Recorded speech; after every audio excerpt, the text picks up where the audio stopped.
अगर आपने अपना प्रोग्रामिंग करियर फ्लटर के साथ स्लीक मोबाइल इंटरफेस बनाने में या पायथन में एलिगेंट डेटा प्रोसेसिंग पाइपलाइंस लिखने में बिताया है, तो आपने शायद एक बहुत ही स्मूथ एक्सपीरियंस एंजॉय किया होगा। आप अपना लॉजिक लिखते हैं, रन पर क्लिक करते हैं और अपने प्रोग्राम को बिना किसी परेशानी के ऑब्जेक्ट्स इंस्टेंशिएट करते, नेटवर्क रिक्वेस्ट्स फेच करते, एरेज को ट्रांसफॉर्म करते और रिजल्ट्स डिस्प्ले करते हुए देखते हैं। जब आप पायथन में लिखते हैं values equal x times 2 for x in raw inputs या डाट में एक रिएक्टिव विजेट ट्री बनाते हैं, तो सब कुछ बहुत नेचुरल लगता है। जब आपको जरूरत होती है तो मेमोरी अचानक कहीं से आ जाती है, बैकग्राउंड में क्लीन अप चुपचाप हो जाता है और टाइप्स अपने आप बदल जाते हैं या खुद को वैलिडेट कर लेते हैं। हालांकि यह फ्रिक्शनलेस एक्सपीरियंस फ्री नहीं है।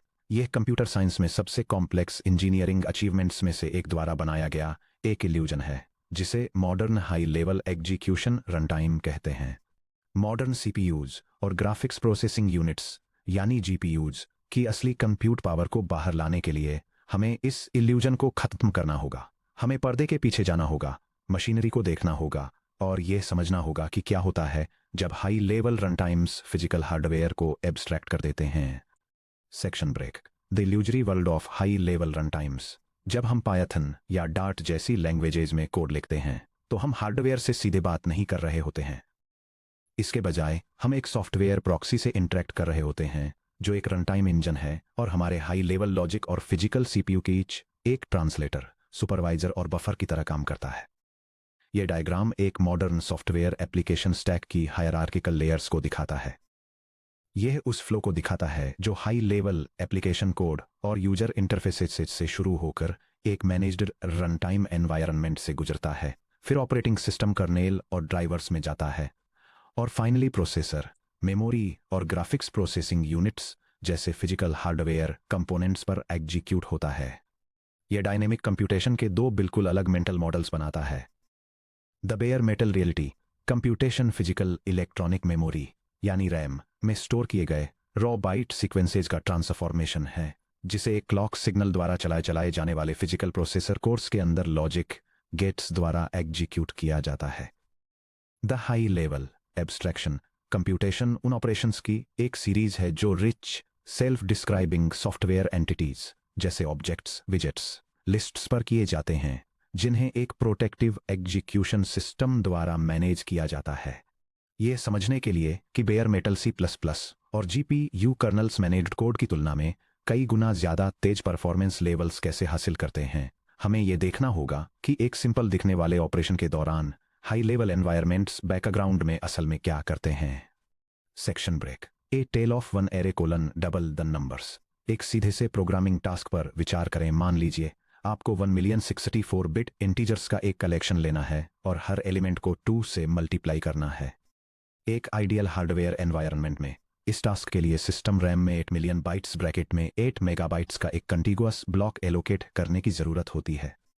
सीपीयू इन बाइट्स को साफ सुथरे चंक्स में रजिस्टर्स में लोड करता है, पैरेलल में मल्टीप्लिकेशन इंस्ट्रक्शंस परफॉर्म करता है और रिजल्ट्स को वापस मेमोरी में राइट करता है। चलिए देखते हैं कि पायथन और फ्लटर बैकग्राउंड में इस टास्क को अलग तरीके से कैसे हैंडल करते हैं। Section break. Deep dive 1 Python और हैवी वेट PY ऑब्जेक्ट। जब आप सी पायथन में इंटीजर्स की एक लिस्ट बनाते हैं जो कि सी में लिखा गया स्टैंडर्ड पायथन इंप्लीमेंटेशन है, तो आप मान सकते हैं कि आप मेमोरी में नंबर्स का एक सिंपल कंटीगुअस सीक्वेंस बना रहे हैं। पायथन में आप लिखते हैं। यह स्क्रिप्ट डेमोन्स्ट्रेट करती है कि कैसे 1 मिलियन कॉन्सेक्यूटिव इंटीजर्स का एक सीक्वेंस जनरेट किया जाता है और फिर एक नई लिस्ट क्रिएट की जाती है जिसमें हर नंबर की डबल वैल्यू होती है। सी पायथन के मेमोरी स्पेस के अंदर असल में क्या होता है वह यहां दिया गया है। ###1 dot the structure of A Python integer. Python में एक इंटीजर सिर्फ 64 बिट्स का बाइनरी डेटा नहीं होता है। एक इंटीजर एक फुल्ली फ्लेज्ड सी स्ट्रक्चर होता है जिसे PY लॉन्ग ऑब्जेक्ट कहा जाता है, ब्रैकेट में जो PY ऑब्जेक्ट से इनहेरिट करता है, ब्रैकेट क्लोज।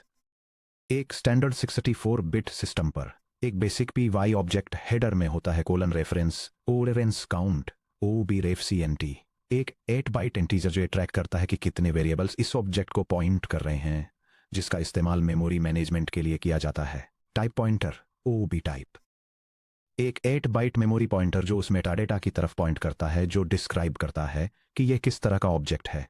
इस केस में PY long type. Value info O P size और O B digit additional byte जो इंटीजर के साइन लेंथ और रॉ डिजिट्स को डिफाइन करते हैं। यह डायग्राम पायथन के सी इम्प्लीमेंटेशन में एक स्टैंडर्ड इंटीजर के मेमोरी स्ट्रक्चर को दिखाता है। यह मेटाडेटा के लिए बाइट्स के एलोकेशन को ब्रेक डाउन करता है, जिसमें रेफरेंस काउंटर, टाइप पॉइंटर और साइज इंडिकेटर शामिल हैं, जिसके बाद एक्चुअल वैल्यू पेलोड आता है।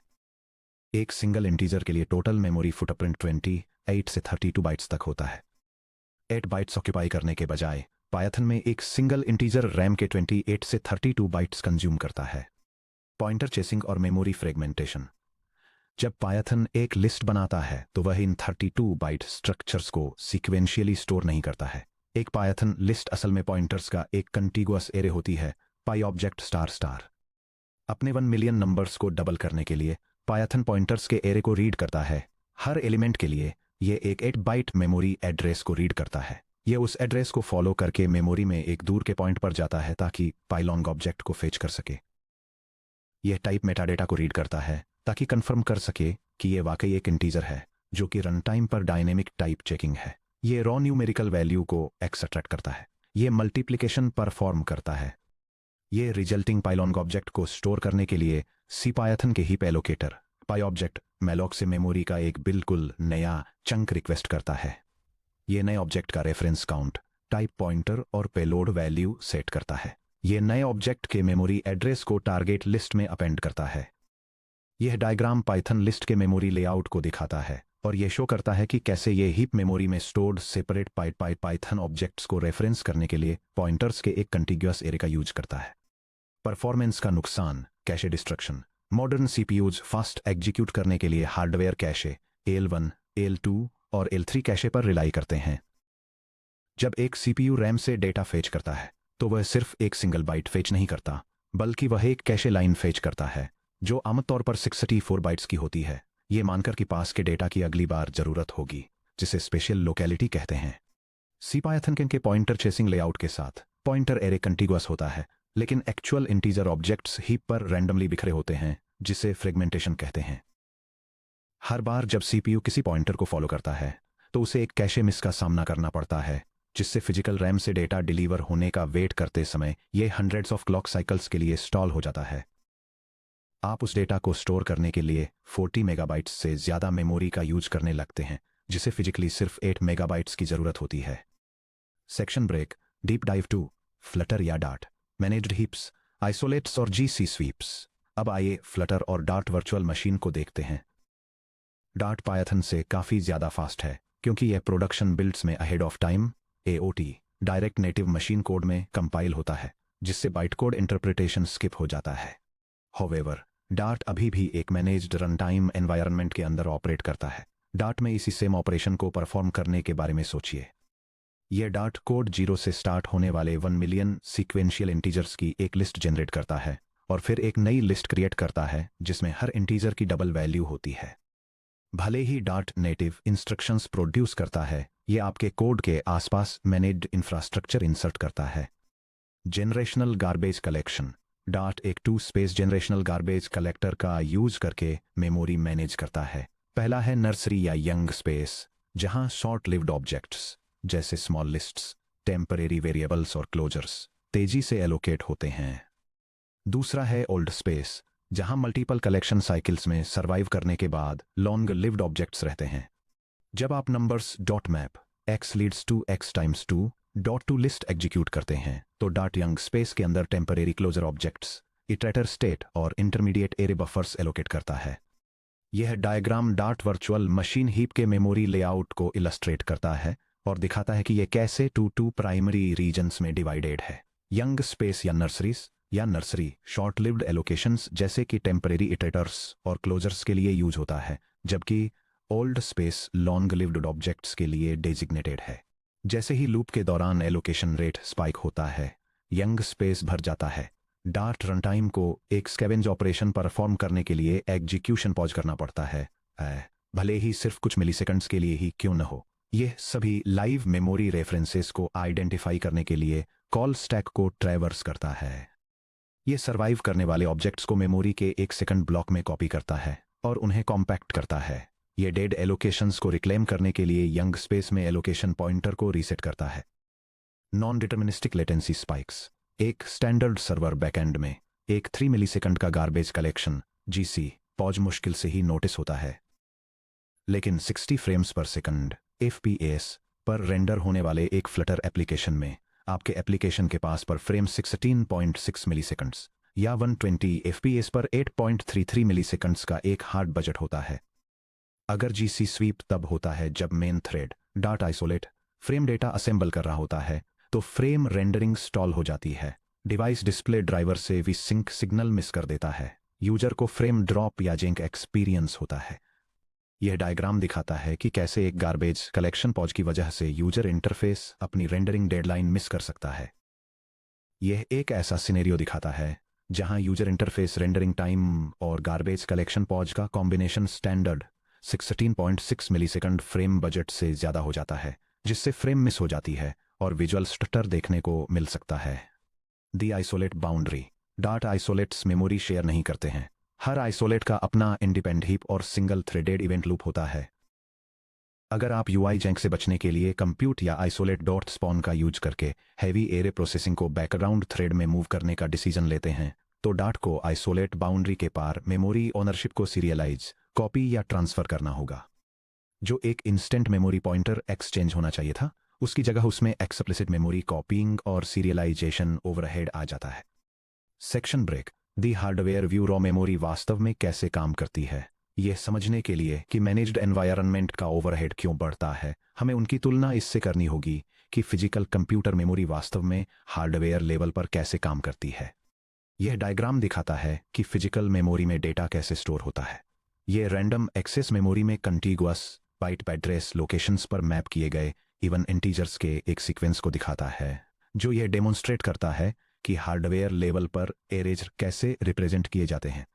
मेटल लेवल पर physical RAM simply addressable storage slots का एक बहुत बड़ा एरे है। वहां कोई टाइप्स नहीं होते हैं, कोई रेफरेंस काउंटर्स नहीं होते हैं, कोई हिडन क्लास लेआउट टेबल्स नहीं होते हैं, और आपके वेरिएबल्स को देखने के लिए कोई गार्बेज कलेक्टर्स नहीं होते हैं। वहां सिर्फ मेमोरी एड्रेसेस और रॉ बिट पैटर्न्स होते हैं। जब कोड बिना किसी रनटाइम लेयर के सीधे बेयर मेटल पर रन करता है। वेक्टराइज्ड SIMD हार्डवेयर एग्जीक्यूशन। जब मेमोरी 64 बिट इंटीजर्स के एक कॉन्टिगुअस ब्लॉक में ले आउट होती है, तो CPU को एलिमेंट्स को 1 by 1 प्रोसेस करने की जरूरत नहीं होती है। मॉडर्न CPU में single instruction multiple data SIMD vector registers होते हैं, जैसे x86 पर AVX 512 या एप्पल सिलिकॉन और मोबाइल प्रोसेसर्स पर ARM नियॉन। एक 512 बिट वेक्टर रजिस्टर एक साथ 864 बिट इंटीजर्स को होल्ड कर सकता है। एक सिंगल क्लॉक साइकिल में एक वेक्टराइज्ड CPU इंस्ट्रक्शन सभी 8 इंटीजर्स को 2 से मल्टीप्लाई कर देता है। यह डायग्राम वेक्टर प्रोसेसिंग या सिंगल इंस्ट्रक्शन मल्टीपल डेटा के कॉन्सेप्ट को इलस्ट्रेट करता है। यह दिखाता है कि कैसे वन वेक्टर रजिस्टर में स्टोर्ड मल्टीपल इंटीजर वैल्यूज को एक सिंगल CPU साइकिल के अंदर साइमल्टेनियसली 2 से मल्टीप्लाई किया जाता है और resulting values second vector register में स्टोर हो जाती हैं। पायथन में स्टैंडर्ड लिस्ट्स पर SIMD हार्डवेयर एक्सेलरेशन इम्पॉसिबल है, क्योंकि इंटीजर वैल्यूज पाई ऑब्जेक्ट पॉइंटर्स के थ्रू दूर दूर के मेमोरी एड्रेसेस पर बिखरी होती हैं। CPU मैथ परफॉर्म करने के बजाय अपना लगभग सारा समय मेमोरी रीड्स का वेट करने में बिताता है। GPU hardware acceleration. अब इमेजिन कीजिए कि आप इस एरे ट्रांसफॉर्मेशन को ले रहे हैं और इसे स्केल अप कर रहे हैं। 1 मिलियन इंटीजर्स की जगह आपको real time image processing, physical simulations या न्यूरल नेटवर्क इन्फ्रेंस के लिए 500 मिलियन इन एलिमेंट्स को ट्रांसफॉर्म करने की जरूरत है। एक मॉडर्न ग्राफिक्स प्रोसेसर में thousands of parallel processing units होती हैं। हालांकि GPUs मेमोरी स्ट्रक्चर को लेकर एक्सट्रीमली सेंसिटिव होते हैं।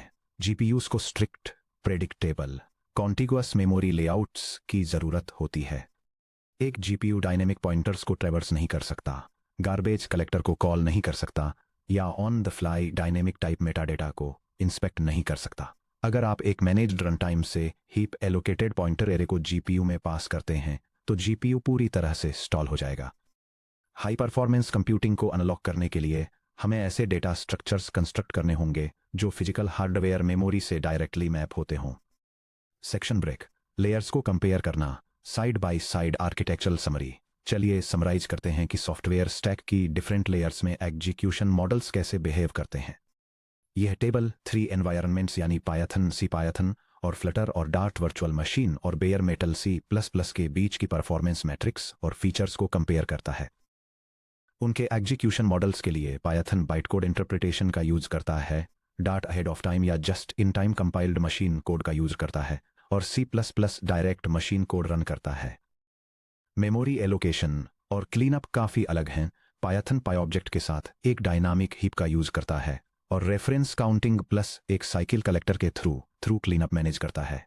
डार्ट एक ऑटोमेटिक गार्बेज कलेक्टर के साथ मैनेज्ड जनरेशनल हीप का यूज करता है, जिसकी वजह से कभी कभार लेटेंसी स्पाइक्स आ सकते हैं। C++ डिटर्मिनिस्टिक मैनुअल कंट्रोल के साथ एक्सप्लिसिट स्टैक या हीप एलोकेशन का यूज करता है, जिससे हाईली डिटर्मिनिस्टिक लेटेंसी मिलती है। डेटा लेआउट और हार्डवेयर अलाइनमेंट भी अलग होते हैं। पायथन के ऑब्जेक्ट्स के पॉइंटर्स के एरेज CPU कैशेज के लिए मिसअलाइंड होते हैं, जिससे हाई रन टाइम ओवरहेड होता है। डार्ट के मैनेज्ड ऑब्जेक्ट्स और टाइप्ड डेटा मॉडरेटली अलाइंड होते हैं। C++ raw contiguous memory blocks का यूज करता है, जो SIMD और CPU कैशेज के लिए फुल्ली अलाइंड होते हैं। लास्ट में नेटिव C एक्सटेंशंस के बिना पायथन में डायरेक्ट GPU एक्सेस इम्पॉसिबल है और डार्ट में फॉरेन फंक्शन इंटरफेसेज या नेटिव प्लगइन्स के थ्रू यह बहुत लिमिटेड है। इसके अपोजिट C++ कूडा या वल्कन का यूज करके डायरेक्ट हार्डवेयर एक्सेस अलाव करता है। Section break. इंसुलेशन को हटाना। The mental shift. Managed high level ecosystems से C++ में सिस्टम्स प्रोग्रामिंग की तरफ जाना इस बात में एक शिफ्ट की डिमांड करता है कि आप कोड लिखने के बारे में कैसे सोचते हैं।